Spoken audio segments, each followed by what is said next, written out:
স্বাস্থ্য আর নিউট্রিশন পাবে, শরীরও স্ট্রং হবে, অল্প খেলেই পেট ভরে, ডাইজেশন ঠিক রাখে। MDH সোয়াটিন, আসল প্রোটিন। MDH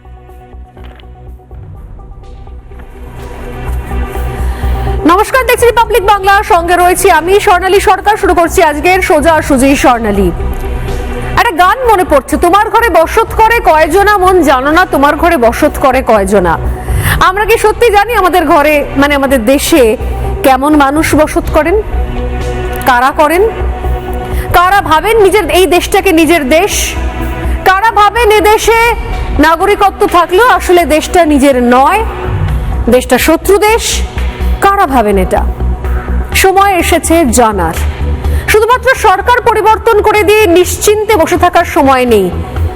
এর সঙ্গে জড়িয়ে রয়েছে এই মুহূর্তে আসলে সমস্যাগুলো কোথায়, রোগগুলো কোথায়, কারণ রোগ না জানলে তার দাওয়াই রেডি করা যায় না। যেরকম এই সময় দাঁড়িয়ে আমরা বলি যে বাংলাদেশের দিকে তাকাও, বাংলাদেশ অমুক জায়গা থেকে আমাদের ক্ষতি করার চেষ্টা করছে, পাকিস্তান থেকে সমস্ত টেরর ফান্ডিং হচ্ছে, মধ্যপ্রাচ্য থেকে নাকি টাকা আসছে এখানে মসজিদ বানানোর জন্য।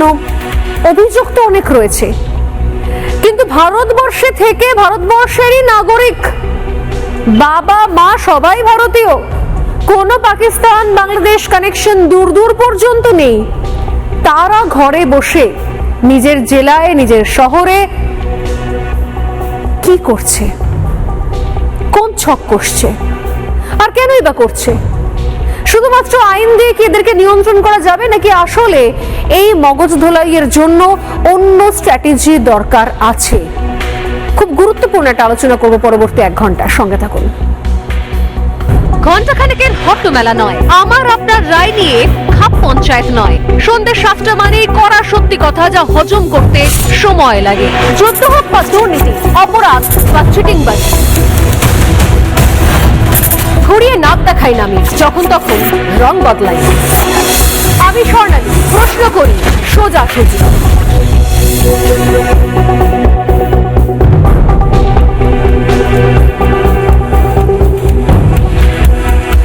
আমাদের দেশে আমরা মাঝে মধ্যে এই SIR, ইলেকশন, NRC বিভিন্ন বিষয় নিয়ে আলোচনা করি। তার জন্য মুভমেন্ট, পাল্টা মুভমেন্ট তৈরি হয়, সরকারের অ্যাকশন হয়, এইসব নিয়ে সরগরম থাকে মোটামুটি বিষয়। কারণ ভারত হচ্ছে বৈচিত্র্যের একটা দেশ, এখানে নানা জাতি, নানা মত, নানা ধর্মের একটা দেশ।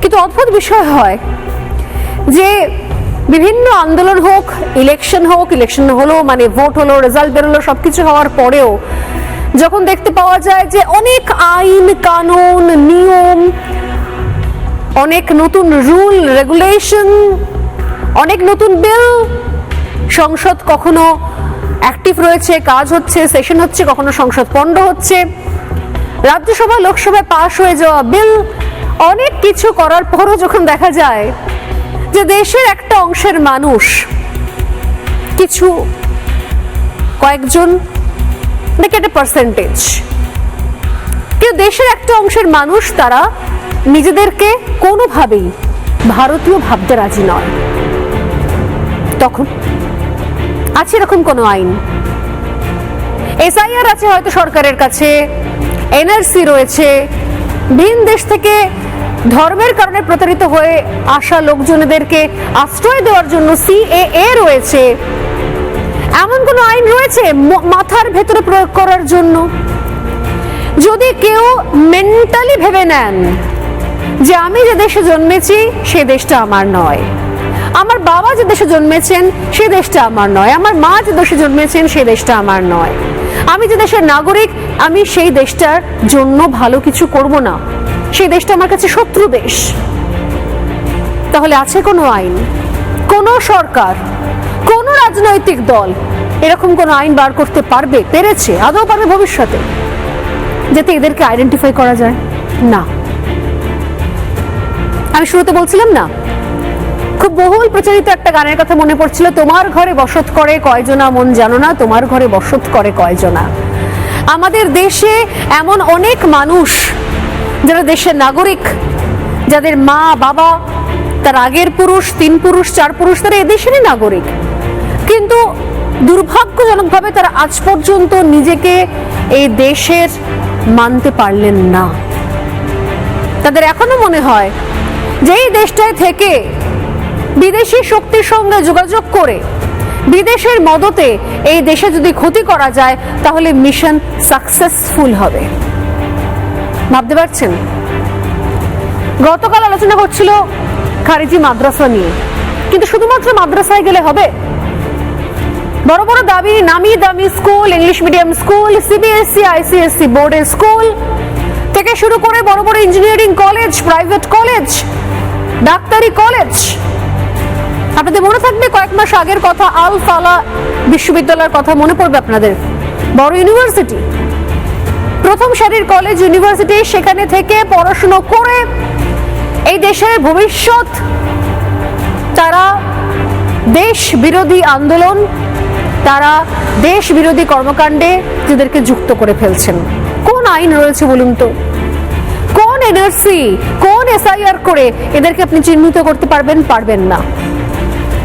এই দেশের পরবর্তী প্রজন্মের একটা অংশ যদি ভাবতে থাকে যে ভারত তাদের দেশ নয়, ভারত তাদের শত্রু দেশ, যদি ঘরের ভেতর, ভারতের ভেতর, দেশের ভেতর যদি মির্জাফররা বাস করে, একটু একটু করে খেয়ে পড়ে বড় হয়ে ওঠে, লেখাপড়া শিখে, তাহলে সেই মির্জাফরদের আইডেন্টিফাই করার জন্য কি আইন রয়েছে সরকারের কাছে? কি আইন আনতে পারে কোনো শাসক দল? আমি রোজ বলি, সরকার আসবে যাবে, শাসক আসবে যাবে, বদলাবে, কিন্তু শাসকের বিরোধিতা মানে দেশ বিরোধিতা নয়। অথচ এদের কাছে শাসকের থেকে ইম্পর্টেন্ট হচ্ছে দেশ। তাই আজ যাদের মনে হয় যে কেন্দ্রে বিজেপি সরকারের জন্য এরা রেবেল হয়ে গেছে, বিদ্রোহী হয়ে গেছে, এরা দেশ বিরোধী স্লোগান দিচ্ছে, তাদেরকে বলি, যখন কেন্দ্রে বিজেপি সরকার ছিল না, যখন ইউপি 1 এবং 2 সরকার ছিল, সেই সময়তেও এরা একই স্লোগান দিয়েছিল। সেই সময়তে যাদবপুর বিশ্ববিদ্যালয় বা জওহরলাল নেহরু বিশ্ববিদ্যালয় চত্বরের ক্যাম্পাসগুলো অসাধারণ ছিল না, সেখানে কোনো দেশ বিরোধী স্লোগান উঠতো না এমন নয়। যদি সরকারের সঙ্গে সম্পর্ক থাকতো তাহলে যখন ইউপিএ সরকার চলছিল, কংগ্রেসের সরকার চলছিল, তখন মুম্বাই অ্যাটাকের মতো অ্যাটাক হতো না। আমরা ভেবেনি, আমরা নিজেদেরকে সান্ত্বনা দেওয়ার জন্য ভেবেনি, আমরা যারা মনে করি যে আমাদের মধ্যে একটা অংশ যাদের রাজনৈতিক মতাদর্শ ভীষণ শক্তিশালী, যারা ভাবেন কি আমরা বিজেপি বিরোধী, আমরা কংগ্রেস বিরোধী, আমরা তৃণমূল বিরোধী, আমরা সিপিএম বিরোধী, তাদেরকে বলি যে আপনার রাজনৈতিক আদর্শ আপনার কাছেই রাখুন। দেশের যারা মির্জাফর, তাদের কাছে কোনো রাজনৈতিক আদর্শের কোনো ভ্যালু নেই, তাদের কাছে টার্গেট দেশটাই, ভারতবর্ষটাই। আজকে যখন এই জৈশ জঙ্গির কথা আমরা জানতে পারছিলাম, আমরা ট্র্যাক করার চেষ্টা করছিলাম যে এর সঙ্গে কি কোনো বাংলাদেশ কানেকশন আছে বা পাকিস্তান থেকে এসেছে, কে যার নাম জানতে পারা যাচ্ছে, কি নাম, কি পরিচয়।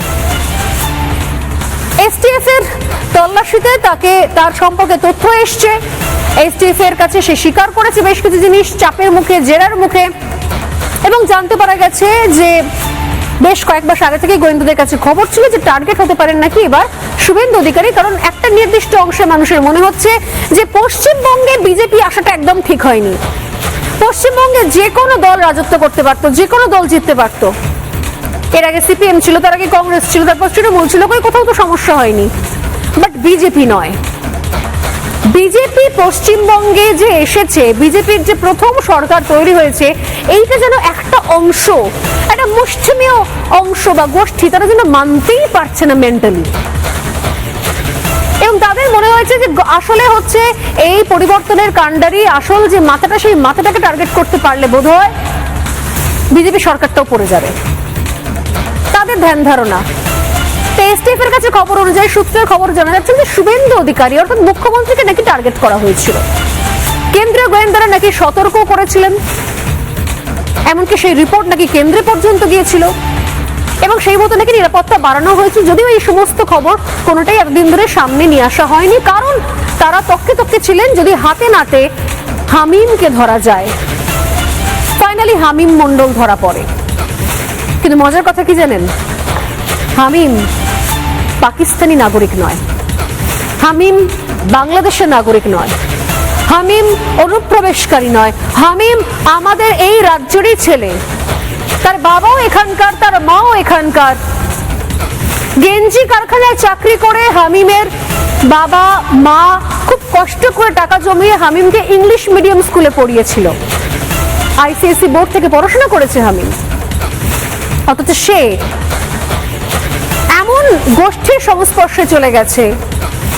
আপনি বলবেন মগজ ধোলাই, একটা অংশের মানুষ বলবে মগজ ধোলাই নয় স্বর্ণালী, ওটা একটা বেসিক প্রবৃত্তি। মগজ ধোলাই না করতে চাইলেও কেউ নিজেই সেই পথে দৌড়বে, খানিকটা সেই পোকার মতো আগুনে পুড়ে যাওয়ার জন্য, ফিনিক্স পাখির মতো।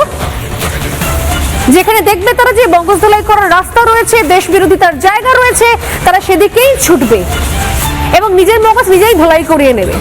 এটা একটা অংশের মানুষও বলতে পারেন। কিন্তু প্রশ্ন হচ্ছে, হামিম মন্ডলকে তার বাবা মা তারাও সংখ্যালঘু, তারা লেখাপড়া শিখিয়েছেন, গেঞ্জি কারখানায় চাকরি করেছেন, ইংলিশ মিডিয়াম স্কুলে ছেলেকে পড়িয়েছেন, আইসিএসসি বোর্ডে পড়েছে, পড়ে সে হয়ে গিয়েছে সন্ত্রাসী, সে হয়ে গিয়েছে জঙ্গি, সে হয়ে গেছে জৈশ জঙ্গি, পাকিস্তানি জঙ্গি এই মুহূর্তে তার পরিচয়।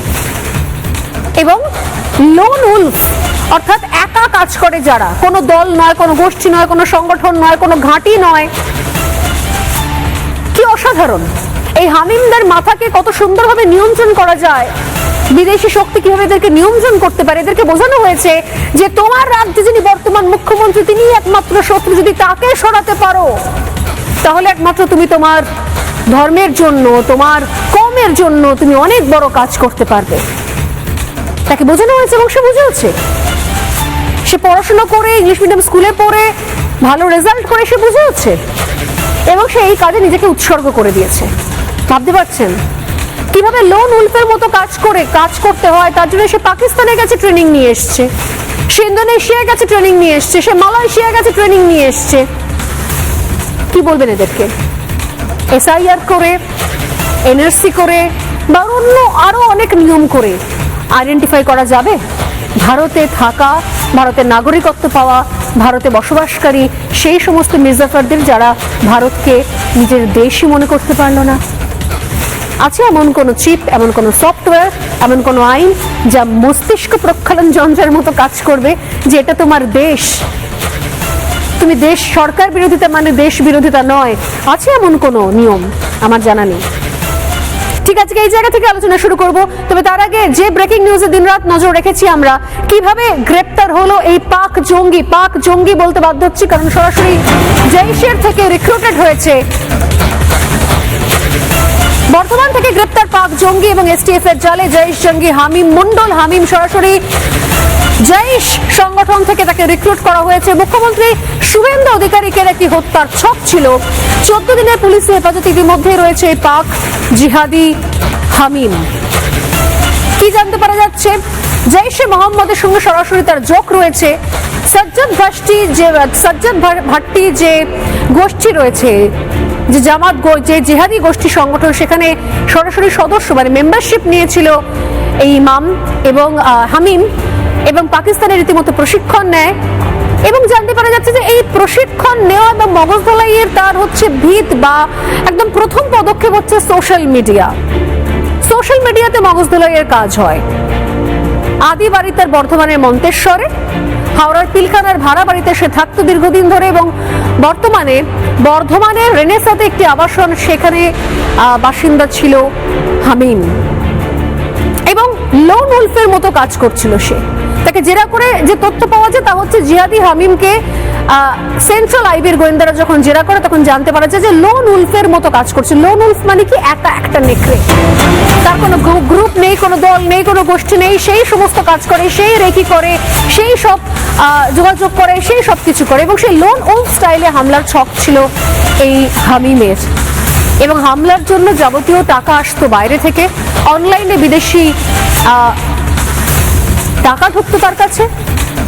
হামলার প্রশিক্ষণ নিয়েছিল সে, তার জন্য বিভিন্ন দেশ পর্যন্ত সে যায়। আমি যেরকম শুরুতেই বললাম, কখনো মালয়েশিয়া, কখনো ইন্দোনেশিয়া, বিভিন্ন জায়গায় গিয়েছে এবং যেহেতু নেটওয়ার্ক তৈরি করেছে। কি কি করেছে সে?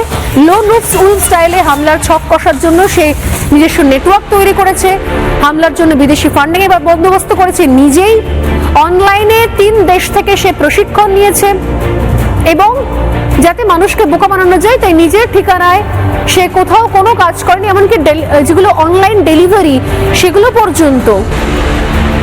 পর্যন্ত সে অন্য কোনো লোকেশন থেকে সেগুলোকে কালেক্ট করেছে, তার খাবার হোক বা অন্য কিছু হোক।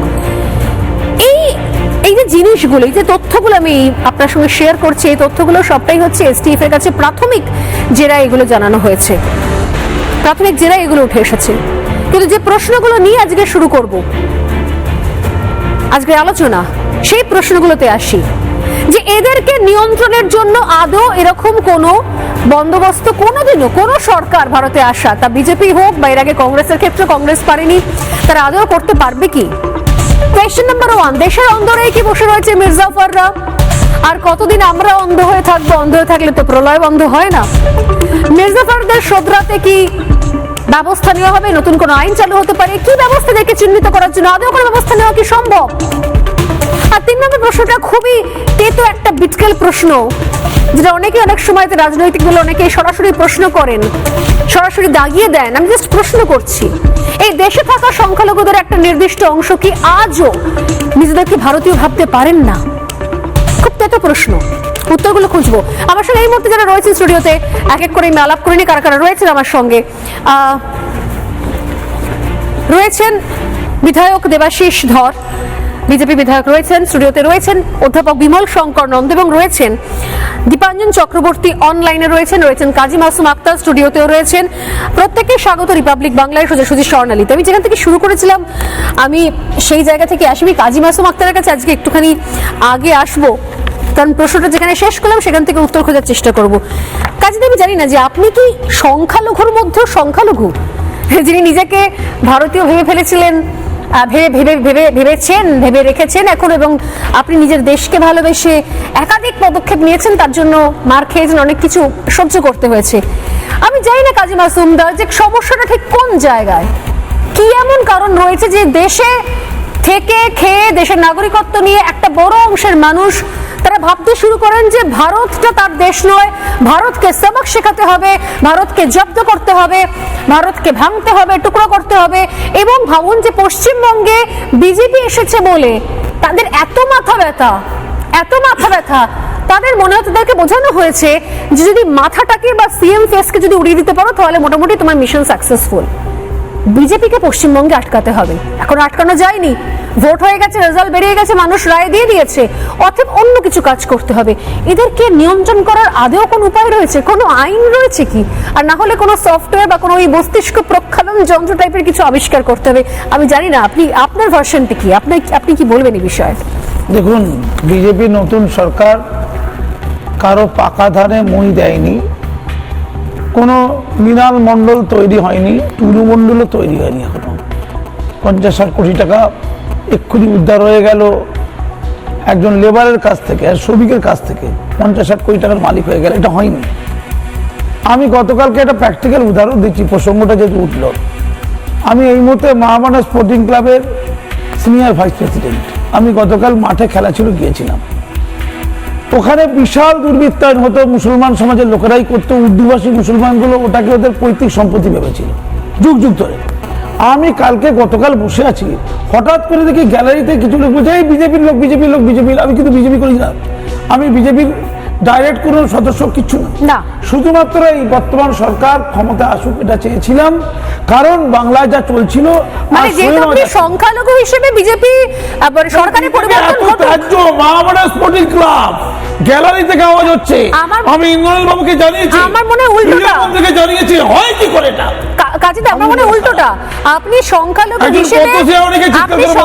হিসেবে আপনি অ্যান্টি টিএমসি ছিলেন, আপনি সংখ্যালঘু হিসেবে চেয়েছিলেন যে তৃণমূল সরকারটা যাক।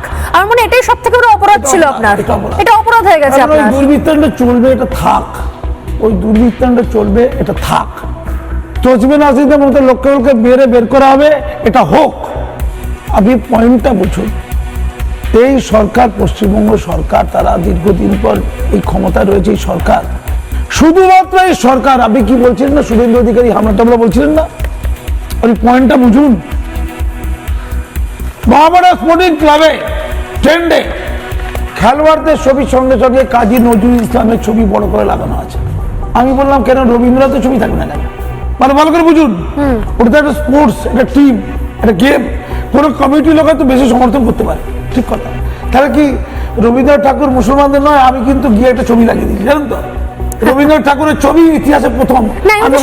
আমি বলতে চাইছি পয়েন্টটা বুঝুন, আপনি সাইকোলজিটা বুঝুন। আপনি যে বলবেন যে হরকতুল জিহাদ আনসারুল্লাহ বাংলাদেশ বলছি, জামাতুল মুজাহিদিন শাহাদাত আল হিকমা হিকবুল তাহরিক এই বাংলাদেশে তৈরি হয়েছে। এরা কি করতে চায়, কি বলতে চায়? আপনি তো বলবেন মাদ্রাসা সব ছেলেরাই শুধুমাত্র সন্ত্রাসী কর্মকাণ্ড করে না। একটু আগে যে কথা বলেছেন এটা খুব গুরুত্বপূর্ণ, যে ছেলেটির নাম বললেন সে আধুনিক শিক্ষা শিক্ষিত, তাই না? বাবা গেঞ্জি কারখানায় চাকরি করে ছেলেকে ইংলিশ মিডিয়াম স্কুলে পড়িয়েছে, আইসিএসসি বোর্ডে পড়িয়েছে। সে এখন কলেজে গিয়ে সোশ্যাল মিডিয়া বিভিন্ন গ্রুপের পাল্লায় পড়ে সে এখন নিজে মনে করেছে সে ভারত বিরোধিতা করবে, সে ভারতের কিছু ক্ষতি করবে, ভারতকে শত্রু মনে করেছে এবং তারপর সে চলে গিয়েছে পাকিস্তানি জঙ্গি সংগঠনের কবজায়। দেখুন জিম টিম করছে, আমি দেখাচ্ছি, স্বাস্থ্য সচেতন জিম টিম করছে। ইংলিশ মিডিয়ামে পড়া ছেলে মহামারা স্পোর্টিং ক্লাবে যারা এই আওয়াজটা তুলেছে রামাটিনের পর বয়সের ছাত্র, সে কি অবস্থা ভালো করে বুঝুন এটা। আমি বলছি সন্ত্রাসবাদের মাস্টার মাইন্ড হচ্ছে ডাক্তার, ইঞ্জিনিয়ার, অধ্যাপক সেকশনের লোকেরা। আপনি মাদ্রাসার সব ছেলেদেরকে নিয়ে মানবমা করা হয়, ওরা তৈরি করে সন্ত্রাস, তার বলি করা হয় অশিক্ষিত, পিছিয়ে পড়া, অনগ্রসর, দরিদ্র, প্রান্তিক, অন্তজ গরিব মুসলমান বাচ্চাদের, যারা মাদ্রাসায় খারিজি মাদ্রাসায় পড়তে যায়। এই অসুখটা বুঝতে হবে। যদি শুভেন্দু অধিকারীর সাথে ইংরেজিতে কথা বলা কোনো লোক কথা বলতে যায়, তাকে আগে শব্দ করতে হবে না। মানে এরা হচ্ছে মাস্টার মাইন্ড। আর একটা ছবিও আছে, আমি সেই ছবিটাও টিমকে বলবো একটু রেডি রাখতে, মাঝে মাঝে চালাবো, যে মাদ্রাসার ছেলেদের হাতে পাথর ধরিয়ে দেওয়া হয়, রেল লাইনের উপরে পাথর ছোড়ো, রেল লাইনে পাথর রাখো, দামি ট্রেন, নতুন ট্রেনে সেখানে ট্রেনে জানলাও লক্ষ্য করে পাথর ছোড়ো। আর বাকি যারা পড়াশোনা করেছে, যারা এডুকেটেড হয়েছে, যারা ডাক্তার ইঞ্জিনিয়ার হয়েছে, তারা প্ল্যান করে কিভাবে স্ট্র্যাটেজিক্যালি এই নেটওয়ার্ক তৈরি করে তাদের দেশ বিরোধিতা করা যায়। আমি জানি না যে এদের জন্য কোনো আইন আছে কিনা, আদৌ চিহ্নিত করা যাবে কিনা। আমি জাস্ট কয়েকটা, আমি আসছি দেবাশিস ধরের কাছে, তার আগে আমি দেশের মির্জাফর নিয়ে কথা বলছিলাম, দেবাশিস দা জাস্ট পরপর কয়েকটা উদাহরণ দিয়ে, কয়েকটা এরকম অজস্র রয়েছে, দিনভর কভার হয়ে যাবে। প্রথম নামটা আমার মনে পড়ছে শাহনওয়াজ, আমি টিমকে বলবো চালাতে, এই নামগুলো চালাতে বলবো। শাহনওয়াজ পুনে আইসিস মডিউলের হোতা। এই শাহনওয়াজ কি পাকিস্তান থেকে এসছে, আফগানিস্তান থেকে এসছে, তালিবানি জঙ্গি, আইসিস মডিউলের হোতা শাহনওয়াজ। আইসিস মডিউলের মাথা ছিল, পুনে আইসিস মডিউলের মাথা। সেই শাহনওয়াজ কিন্তু ভারতীয় এবং পেশা ইঞ্জিনিয়ার। এই গেল শাহনওয়াজ। আমি আসছি পরের জন হচ্ছে আব্দুল সুরহান কুরেশি। আব্দুল সুরহান কুরেশিকে ইন্ডিয়ান মুজাহিদিনের শীর্ষ নেতা, কমান্ডার আব্দুল সুরহান কুরেশি। আব্দুল সুরহান কুরেশি মাদ্রাসা ছাপ? একদমই না। পেশায় সফটওয়্যার ইঞ্জিনিয়ার এই আব্দুল সুরহান কুরেশি। এবার পরের নামটা বলি, খুব এক্ষুনি মনে করতে পারবেন, ইয়াসিন ভাটকল। ইয়াসিন ভাটকলের নাম আপনারা জানেন। ইয়াসিন ভাটকল ইন্ডিয়ান মুজাহিদিনের সহ প্রতিষ্ঠাতা। ইয়াসিন ভাটকল এখান থেকেই পড়াশোনা করেছে এবং শিক্ষিত ছেলে। চলে আসুন ডক্টর সৈয়দ আহমেদ মহিউদ্দিনের কথা। সৈয়দ আহমেদ মহিউদ্দিনের নাম সম্প্রতি সময় চলে এসেছে। সৈয়দ আহমেদ মহিউদ্দিন একজন পেশায় চিকিৎসক এবং এই যে আমরা বলি মাঝে মাঝে জেনারেল ক্যাটাগরি মানে বিপ্লব করে বসে যে আরে রিজার্ভেশন হটাও, প্রতিযোগিতামূলক জায়গা থেকে রিজার্ভেশন হটাও। ইনি কিন্তু ডক্টর, হয়তো কোটাতেই ডাক্তারি পাশ করেছেন, কিন্তু তবু ডাক্তারি পাশ করেছেন। ISI agent doctor Syed Ahmed Mohiuddin, পেশায় চিকিৎসক। শুধু তাই না, ডক্টর মোহাম্মদ রফি ভাট হিজবুল মুজাহিদিনের সদস্য।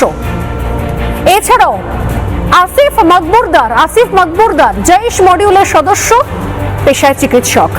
বিভিন্ন সময় কখনো দিল্লি, কখনো নয়ডা, কখনো জম্মু, কখনো কলকাতা, বিভিন্ন সময় যে একাধিক কর্মকাণ্ড হয় সেখানে শুধুমাত্র এই খারিজি মাদ্রাসা ছাপ সন্ত্রাসবাদীদের পাওয়া যায় না। তারা শিক্ষিত, তারা ইংলিশ মিডিয়ামে পড়েছে, তারা কলেজে পড়েছে, ইউনিভার্সিটিতে পড়েছে। আমি জানি না যে এদের মাথার মধ্যে এমন কি রয়েছে যে এত সহজে এরা বিদেশি শক্তির দ্বারা মগজ ধরাই হয়ে যায় এদের। এত সহজ বিষয়টা। আমি উত্তরটা নেব। দেবাশিস ধর আমাদের সঙ্গে রয়েছেন। দেবাশিস দা, কি বলবেন? আমি আপনাকে উল্টো মানে এর রিভার্সটা দিয়ে শুরু করছি। বেশ। এদের মানে আপনি বলছেন না এদের মগজে কি রয়েছে, এদের মগজে এটাই কোনোদিন ঢোকেনি যে মানে দেশ, দেখুন যেভাবেই দেশ ভাগ হোক না কেন, দ্বিজাতি তত্ত্ব হোয়াট এভার, সেই সময় যে আপনার বিভেদের বীজ পোঁতা হয়েছিল, তারপরে এটাকে দীর্ঘদিন ধরে এত এই যে প্র্যাকটিসটা চলেছে এটাকে রেকটিফাই করে প্রথম যখন দেশ ভাগ হয়ে গেছে হোয়াট এভার যা হয়েছে, তারপরে যখন নতুন দেশ তৈরি হয়েছে সেদিন থেকে কিন্তু কোনোদিন এইটা মনে করা হয়নি যে আমি ভারতীয়, একটাই পরিচয়, সব কিছু ছেড়ে দিন, আমার দেশটা সবার আগে, বাকি তারপরে সব কিছু। যদি এটা এই ভাবনা হতো এবং তারপরে যারা এতদিন ধরে বিভিন্ন সময় বিভিন্ন রাজনৈতিক নেতৃত্ব এসছেন, এইটা যদি তারা বোঝাতে সক্ষম হতেন এবং এই পুরো জিনিসটা তাদের মনের মধ্যে যদি ঢুকিয়ে দিতে পারতেন, তাহলে কিন্তু আজকের এই অবস্থা হতো না। এটা যেমন স্লো পয়জন করে দীর্ঘদিন ধরে হয়েছে, এটা বোঝানোটা অনেক সহজ হয়েছে। যারা শাসক হিসাবে রুল করেছেন তারা কিন্তু কোনোদিন এটা বাধা দিতে যাননি, উল্টে তাদের এমন এমন কার্যকলাপ বা ভোট ব্যাংক বা অন্যান্য যে কোনো মানে রাজনৈতিক স্বার্থচারিতার জন্য এমনভাবে কাজ করেছেন, তাহলে তারা কিন্তু সযত্নে এটাকে লালন পালন করে রেখে দিয়েছেন। যদি এটা মানে যদি দেশ, ধর্ম, বর্ণ, জাতি তত্ত্ব সব কিছু রেখে একটাই যদি পরিচয় তারপর থেকে চালু হতো যে আমি ভারতীয়, তাহলে এই ঘটনা ঘটতো না। এবং সেটা বোঝানোর জন্য এতদিনে যেটা হয়ে এসছে, তারপরে দেখুন সেই আমার নিজের ঘর যদি ঠিক না থাকে, আমার ঘরকে ডিস্টার্ব করার জন্য চতুর্দিকে এই অ্যাটাকটা আসবে, এটা খুব স্বাভাবিক। আমাকে সেই শিক্ষিতদের বোঝাক, অশিক্ষিতদের বোঝাক, মাদ্রাসা দিয়ে বোঝাক, মানে বিভিন্ন টেকনোলজি দিয়ে বোঝাক, সোশ্যাল মিডিয়া দিয়ে বোঝাক, বিদেশ থেকে ফান্ড দিয়ে বোঝাক, হয়েছে। এবং এটা হয়েছে এই কারণেই হয়েছে।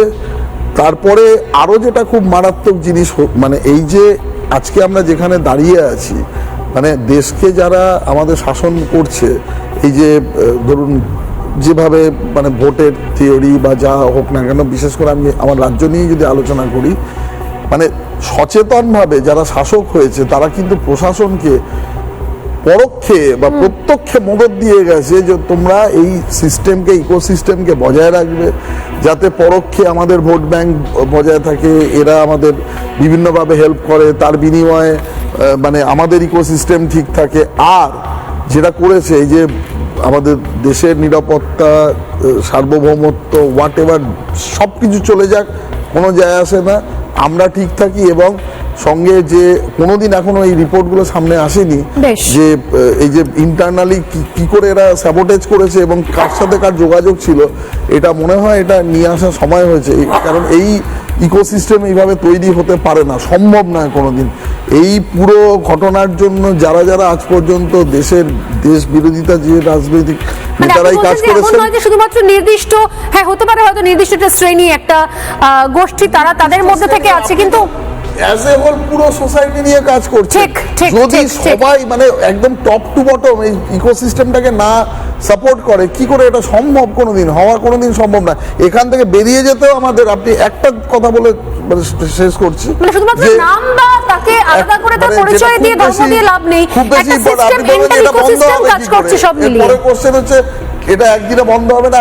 এরা যেভাবে এই পুরো ইয়েটা করেছে, এদের প্রতি আমরা এত লিনিয়েন্ট। একজনকে মানে কাসবকে ফাঁসি সাজা দিতে মনে হয় কত বছর লেগেছিল, সম্ভবত 10-15 বছরের নিচে নয়। তারপরে তার জন্য আবার বিভিন্ন রকম মানে তার প্রসেস অবলম্বন হয়েছিল। এদের যদি ঠিক মতো এর সবক না শেখানো হয় এবং যদি আইন এতটা স্ট্রিঞ্জেন্ট না হয়, মানে তাহলে কিন্তু এই শুধু আমরা এত বেশি সহনশীল না, হতে হতে হতে হতে হতে হতে মানে একদল এসে আপনাকে 1 সেকেন্ডে মেরে দিয়ে চলে যাবে, কিচ্ছু ভাববে না, আরেক দল 15 বছর ধরে তাকে খাওয়াবে দাওয়াবে সবকিছু নিয়ে করে ভাবতে বসে বসে যে তার একে জন্য কিভাবে আইনজীবী সাজা নেমে দেওয়া পড়বে, যায়। আমাদের যারা ঠিক, যারা নেমে ঠিক, পড়ছে তাদের ঠিক। জন্য কঠোরতম সাজা হওয়া উচিত।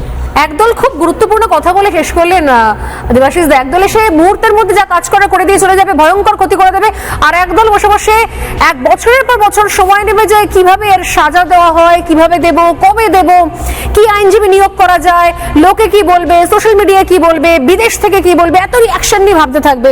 আমি বলছি যে সত্যি সত্যি তাই, মানে এক একটা ধরন এক এক রকম। যেরকম আপনি এতক্ষণ ধরে হামিমের কথা শুনলেন, হামিম জাইশ জঙ্গি গোষ্ঠীর সদস্য হয়ে গিয়েছে, সেখানকার মেম্বারশিপ নিয়ে নিয়েছে, সেখান থেকে ট্রেনিং নিয়ে নিয়েছে, ট্রেনিং নিয়ে এখানে বসে জাইশ জঙ্গির কর্মকাণ্ড করছে। আমি বলছি সব ক্ষেত্রে ট্রেনিং নেওয়ার দরকার হয় না, সব ক্ষেত্রে পাকিস্তান বাংলাদেশের জঙ্গি গোষ্ঠীর সঙ্গে যোগাযোগ করার দরকার হয় না। ঘরে বসে টাকার পর টাকা লুট করে তারপরেও আমাদের মেরুদণ্ড, অর্থনৈতিক মেরুদণ্ড ভেঙে দেওয়া যায়। বিমল শঙ্কর নন্দের কাছে আসার আগে আমি একটু আপডেট দিয়ে রাখি।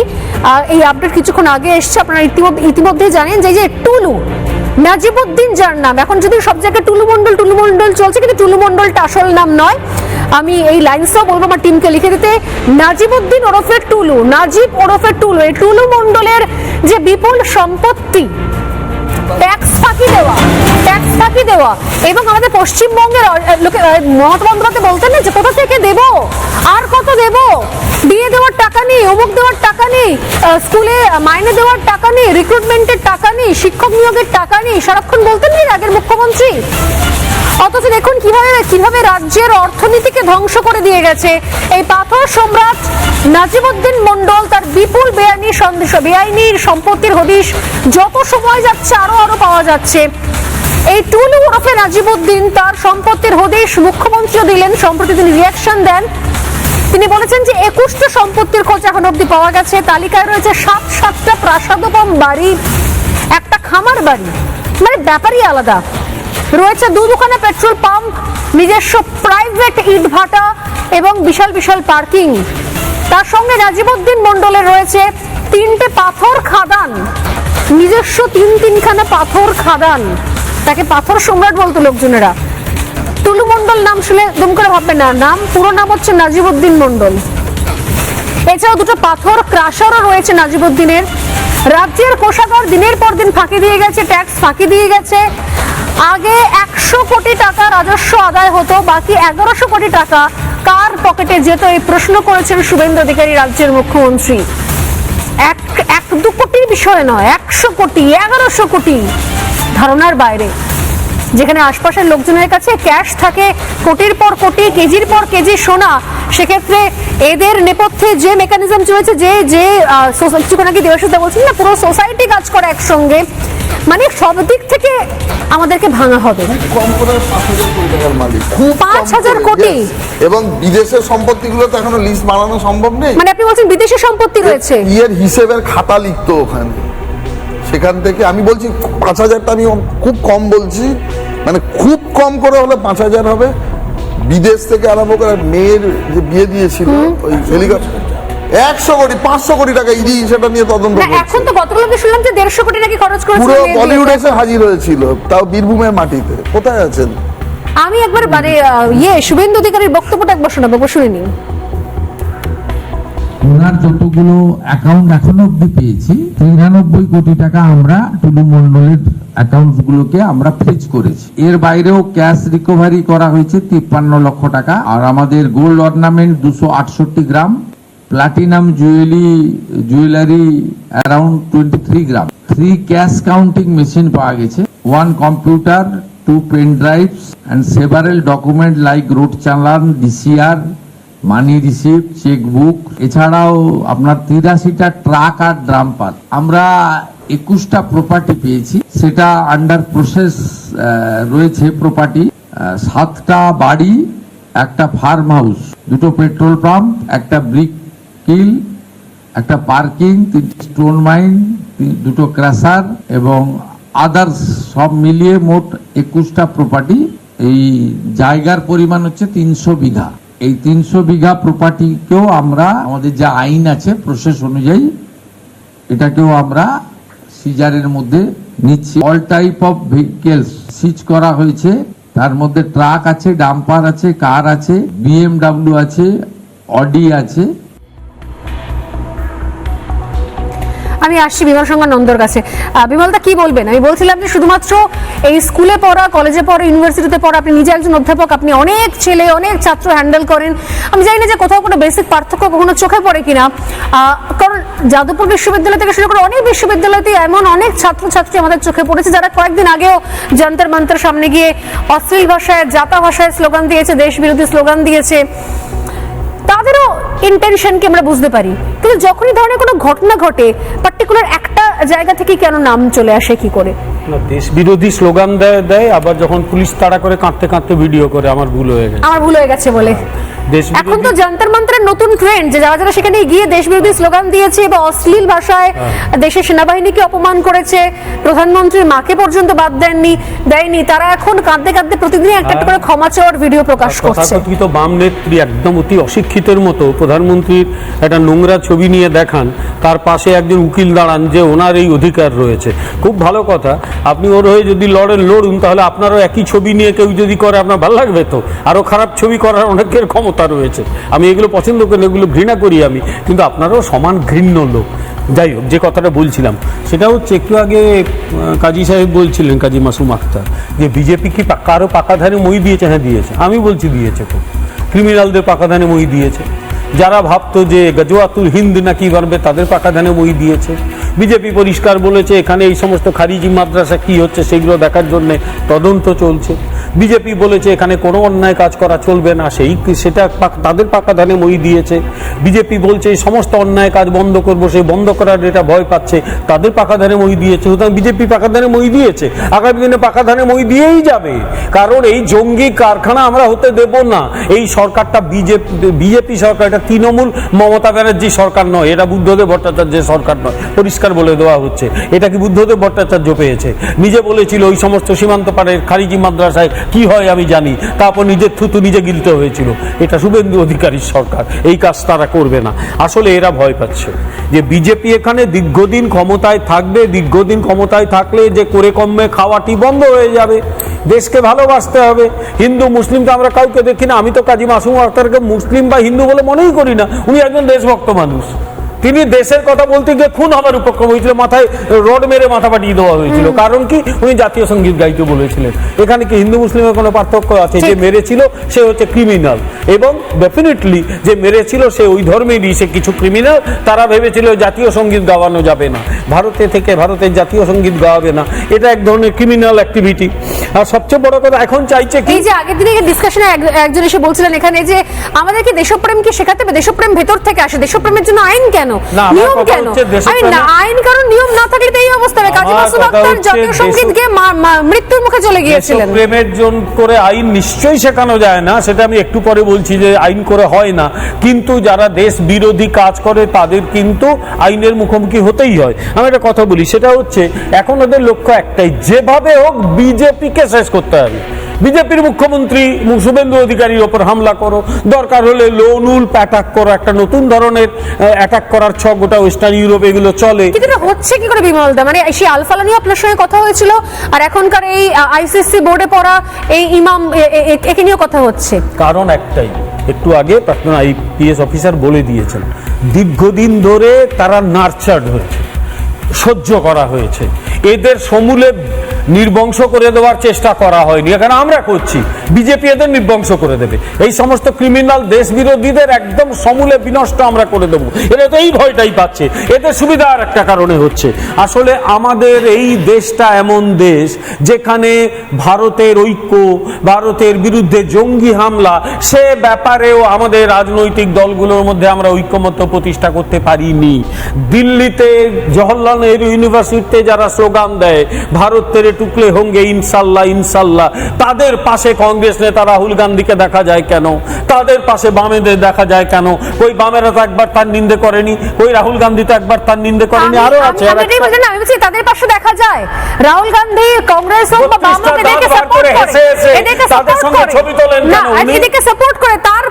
তারপরেও ইউপিএ জমানাতে মুম্বাই অ্যাটাক হয়েছে। আরো বলি তাদের কাছে এরা ভাবে, আমাদের দেশের রাজনৈতিক দল ভাবে যে আমরা বিজেপির বিরুদ্ধে গিয়ে এদেরকে বুকে টেনে নিই, বা যারা দেশ বিরোধী স্লোগান দিচ্ছে তাদেরকে বুকে টেনে নিই।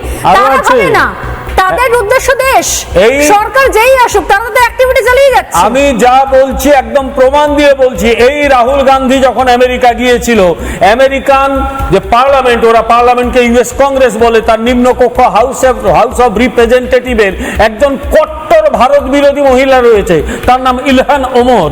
তার সঙ্গে 32টা দাঁত বার করে ছবি তোলেনি, সেই ছবিটা সোশ্যাল মিডিয়াতে দেয়নি। কে দিয়েছিল? এই রাহুল গান্ধী। এই রাহুল গান্ধী দিয়েছিল। তাহলে এই দেশকে যারা ক্ষতি করার চেষ্টা করছে, ইলহান ওমর সর্বত্র গোটা দুনিয়া ভারত বিরোধী প্রচার করে। সে সোমালিয়া থেকে যাওয়া একজন, সে ওখানকার ইউএস সিটিজেনশিপ পেয়ে ওখানকার পার্লামেন্টে কংগ্রেসের মেম্বার হয়েছে, এবং তার সঙ্গে রাহুল গান্ধী ছবি তুলে সোশ্যাল মিডিয়ায় দিয়েছে। এই জন্যই জঙ্গিরা কিন্তু সুবিধে পাচ্ছে, এই জন্যই ওরা নরেন্দ্র মোদী সরকারকে ফেলতে চায়, এই জন্য ওরা পশ্চিমবঙ্গে বিজেপি সরকারকে ক্ষতি করতে চায়। কিন্তু একটা কথা জেনে রাখুক, ভারতীয় জনতা পার্টি ক্ষমতায় এসেছে এবং এদের সমূলে বিনষ্ট করবে। এই দেশ বিরোধী শক্তিগুলোকে আমরা রাখবো না, দেশ বিরোধী শক্তিকে একদম মাটির থেকে উপড়ে বিষের গাছটাকে ফেলে দেবো। দীপাঞ্জন চক্রবর্তীও জয়েন করে গেছেন। দীপাঞ্জন, আমরা আলোচনা করছিলাম, আমি জানি না যে নির্দিষ্ট একটা অংশের মানুষ এই শুরু করেছিলাম যে তোমার ঘরে বসত করে কয়জনা মন জানো না, তোমার ঘরে বসত করে কয়জনা। আমাদের দেশে, আমাদের ঘরে, আমাদের রাজ্যে, আমাদেরই দেশের নাগরিক তারা কিভাবে দেশ বিরোধী হয়ে গেছে, তারা কোনোদিনই দেশকে নিজের দেশ মনে করতে পারেনি। তারা ভারতের নাগরিক হয়েও, ভারতে লেখাপড়া শিখেও তারা মনে করে ভারত তাদের শত্রু, এবং সেই জন্য তারা দেশ বিরোধী সংগঠনে যোগদান করে, তাদের সঙ্গে হাত মেলায়। কিছুক্ষণ আগে কাজী মাসুমদা বলছিলেন যে, এবং বিমল শঙ্কর নন্দ বলছিলেন যে রেয়াত করা হবে না, জঙ্গি সংগঠন কার্যকলাপ রেয়াত করা হবে না। আমি জানি না যে কোন জঙ্গি সংগঠন রেয়াত করা হবে না, কিন্তু এই টুলু মন্ডলরা, যারা ওরফে নাজিবুদ্দিন মন্ডল, তারাও তো একই দিকে ক্ষতি করে যাচ্ছে।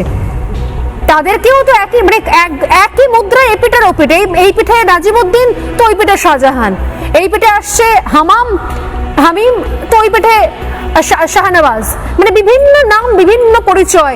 কেউ বিদেশি শক্তির সঙ্গে হাত মেলাচ্ছে, কেউ এখান থেকে টাকা যোগ আছে। এদের অনেকের সঙ্গে দেশ বিরোধী শক্তির মানে আপনি বলছিলেন নাজিবুদ্দিন, যে দেবাশিস দা বলছিলেন যে কোটি কোটি, কম করে 5000 কোটি দামের প্রপার্টি এবং বিদেশে প্রপার্টি আছে, মানে আপনি বলছেন এর সঙ্গে ঘুরিয়ে ফিরে এসে দেখবেন বিদেশি কানেকশন রয়েছে। বিহারে লালু যাকে পুষতো, সৈয়দ সাহাবুদ্দিন, তার বাড়ি যখন রেড করা হয়েছিল, নাইট ভিশন গগলস পাওয়া গিয়েছিল, পাকিস্তানে ছাপ মারা অস্ত্র পাওয়া গিয়েছিল। কোথেকে হলো এগুলো? এদের সঙ্গে যোগাযোগের থাকে যোগাযোগেদের। এদের কি মানে এদের নাজিব টুলু কি হয়েছে বলতে পারবো না, কিন্তু নরমালি থাকে, খুঁজে দেখলে পাওয়া যেতে পারে। আমি দীপাঞ্জনদার কাছে আসি। দীপাঞ্জনদা, অনেক আমি শুরু করেছিলাম যেখান থেকে, সেখানে একদম শেষের দিকে চলে এসেছি। আমরা অনেক এসআইআর, অনেক এনআরসি, অনেক কিছু দেখেছি, অনেক আইন, অনেক বিল দেখেছি। দেশে থেকে যারা দেশের সঙ্গে গাদ্দারি করে, দেশে থেকে যারা মির্জাফরের মতো কাজ করে এবং দেশ বিরোধিতায়, দেশকে শেষ করার জন্য, দেশের প্রশাসনিক ক্ষেত্রে হোক বা শাসক দলের হোক, নেতা মন্ত্রী থেকে শুরু করে দেশের সাধারণ মানুষ, তাদের ক্ষতি করার জন্য যারা বিদেশি শক্তির সঙ্গে হাত মেলায়, এদেরকে চিহ্নিত করার, আইডেন্টিফাই করার জন্য কি নিয়ম, কি আইন বার করবেন আপনারা, নাকি স্পেশাল কোনো সফটওয়্যার বার করবেন? কারণ এরা তো মগজ ধোলাই হয়ে যাচ্ছে বলে একটা সহজ সাফাই রয়েছে। এত সহজ, আমার মগজ এত সহজ কি যে কেউ এসে আমার মগজকে ধুলাই করে চলে যাবে, আমিও মগজটাকে ধুলাই হতে দেবো? এদেরকে কি করে আইডেন্টিফাই করবেন? ঘরের লোককে কি করে আটকাবেন দীপাঞ্জনদা? দেখো, এটা নিয়ে একদম পরিষ্কার আমার একটা কথা রয়েছে। আমি মনে করি এই যে সন্ত্রাসবাদী, এই যে মন্ডলকে ধরা হলো বা এই সমস্ত লোকজন, আমি সন্ত্রাসবাদীদের এত বিপজ্জনক মনে করি না, বিকজ দে আর আইডেন্টিফাইড। যখন আজমল কাদের হাতে AK-47 তুলে নিচ্ছে, তখন সে আইডেন্টিফাইড টেরোরিস্ট, তাকে আমরা জানি কি করে নিউট্রালাইজ করা যায়। আমার বেশি চিন্তা এই যেটাকে আমরা বলি সবসময় ওভার দ্য গ্রাউন্ড ওয়ার্কার। যে ওভার দ্য গ্রাউন্ড ওয়ার্কার সে জরুরি না যে একটি বিশেষ ধর্মের হবে। এখন কলকাতার রাস্তায় যে বিখ্যাত উকিল বসে বসে দেখিয়ে গরুর মাংস খাচ্ছেন, he is also a part of that category. বা যারা যন্তর মন্তরে গিয়ে তাদের কারোর নাম ঘোষ হয়ে যায়, কারোর নাম ধর হয়ে যায়, কারোর নাম মুখার্জি হয়ে যায়, তারা যখন এই সমস্ত প্রধানমন্ত্রীজির অশ্লীল পোস্টার নিয়ে লাফালাফি করে, বা যারা এই সমস্ত লোকজনের জন্য কোর্টে চলে যায়, আদালতে লড়তে চলে যায় গণতান্ত্রিক অধিকার প্রতিষ্ঠিত করার জন্য, যে বাংলার মানুষকে, ভারতের মানুষকে, হিন্দুদের তারা হত্যা করবে, সেই গণতান্ত্রিক অধিকার তাদের সুরক্ষিত রাখতে হবে, তারাও কিন্তু ওভার দ্য গ্রাউন্ড ওয়ার্কার। এবং আমরা দেখেছি গত 4 বছর 3 বছর ধরে, বিশেষ করে পুলওয়ামা বলছি সরি পেহেলগাঁওয়ের পরে কাশ্মীরে ওভার দ্য গ্রাউন্ড ওয়ার্কারকে নির্মূল করেছিল এনআইএ এবং আর্ম ফোর্সেস। তাতে দেখো ওখানে সন্ত্রাসবাদীদের দাপাদাপি অনেকটাই কমে গেছে। আমাদের বাংলাতেও এই যে ওভার দ্য গ্রাউন্ড ওয়ার্কার্স আছে না, এদের আগে আমাদের ডিল করতে হবে, কারণ এরা বিভিন্ন মুখ এবং মুখোশ নিয়ে ঘুরে বেড়ায় এবং তারা হয়তো দুর্ভাগ্যজনক ভাবে হিন্দুও হয়। দেখো আমি হিন্দু মুসলিম না টেনেও বলি, আমি এটা বিশ্বাস করি, আমি জানি প্রচুর বিতর্ক হবে, আমি কিছুতেই বিশ্বাস করি না যে সমস্ত মুসলিম তারা টেরোরিস্ট, বাট এটা ঘটনা যে সমস্ত টেরোরিস্ট তারা মুসলিম। এবং আমি 2024-এ ইউএন এর একটা চার্টার বেরিয়েছিল, যে চার্টারে খুব পরিষ্কার ভাবে আছে, যে কেউ চেক করতে পারে গুগল সার্চ করে, 1000 জন টেরোরিস্ট সার্টিফাইড ডেজিগনেটেড টেরোরিস্টের লিস্ট বার করেছিল। সেই 1000 জনের মধ্যে 96% 960-65 সেই টেরোরিস্টরা একটি নির্দিষ্ট ধর্মের মুসলিম। লেটস কল আ স্পেড আ স্পেড। এরপরে এরা যখন ধরা পড়ে তখন এক শ্রেণীর ভামপন্থী লাফালাফি করে, এদের মগজ দোলাই হয়ে গেছে, এরা দারিদ্রতার শিকার, এরা অন্ধকারের শিকার। তো তোমরা এতদিন দারিদ্র অন্ধকার নিয়ে কি করেছো? 34 বছর যে বাংলা ব্যবসা করেছো, কি করেছিলে? মার্কসের পাঠ দিয়েছিলে? তখন তো তোমরা এই খারিজি মাদ্রাসায় পাঠাতে। তোমাদের পার্টি অফিসে লেগে মার্কস লেনিনের কথা কেন পড়াওনি, যে ধর্ম কিচ্ছু না? এই ধর্মান্ধক লোকগুলোকে সবসময় মনে করি, এই যে সোকল ভামপন্থী নেতারা, এরা এই জয়শে মোহাম্মদ বা লস্কর তৈয়বার যে মৌলবাদী, তাদের থেকে কম বিপজ্জনক নয়। আগে এদের নিউট্রালাইজ করতে হবে। একদমই তাই। আমরা ঠিক এটাই ডিসকাশন করছিলাম দিবাঞ্জন দা, জাস্ট আপনি জয়েন করার আগে দেবাশিস দা বলছিলেন যে কেউ কম ক্ষতিকারক তো নয়, এবং এইটাই বোধহয় সব থেকে বেশি বলি না অনুঘটকের মতো, মানে অনুকূল পরিস্থিতি। এই দেশ বিরোধী কিছু মানে ভণ্ড সেকুলার মানুষের মানসিকতা এবং উৎসাহ দেওয়ার জন্যই এই আমার মনে হয় এই মগজ ধরাটা আরো বেশি ত্বরান্বিত হয়, আরো বেশি দ্রুততার সঙ্গে হয়ে যায়। আমি শেষ করে এই জায়গা থেকে, আমি জানি না যে কি উপায়, কোন উপায় এসটিএফ কাজ করছে, তারা খুঁজে বার করছে প্রতি মুহূর্তে, কিন্তু এই খোঁজারও তো একটা শেষ আছে, লিমিট রয়েছে। একদিকে একটা অংশের মানুষ তারা প্রত্যেক মুহূর্তে বিদেশি শক্তির হাত শক্ত করছে, হামিমরা যারা সরাসরি পাকিস্তানের জঙ্গি সংগঠনের নাম লিখিয়ে এই দেশে বসে নিজের ঘরে নিজের জেলায় বসে তারা লোন উলফের মতো নিজের রাজ্যকে শেষ করার ছক করছে।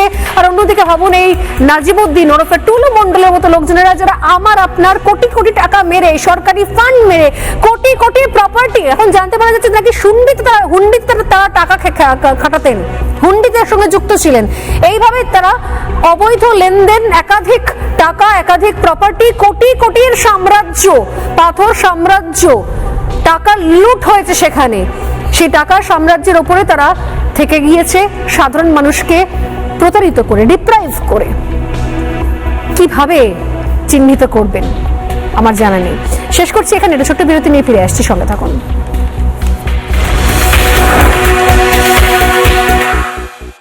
MDH দম আলু, ডাল তড়কা এবং মাশরুম মশলা। MDH দিয়ে রাঁধলে খাবার হবে মজাদার। MDH আপনাকে সর্বদা নতুন স্বাদ দিতে প্রতিবদ্ধ।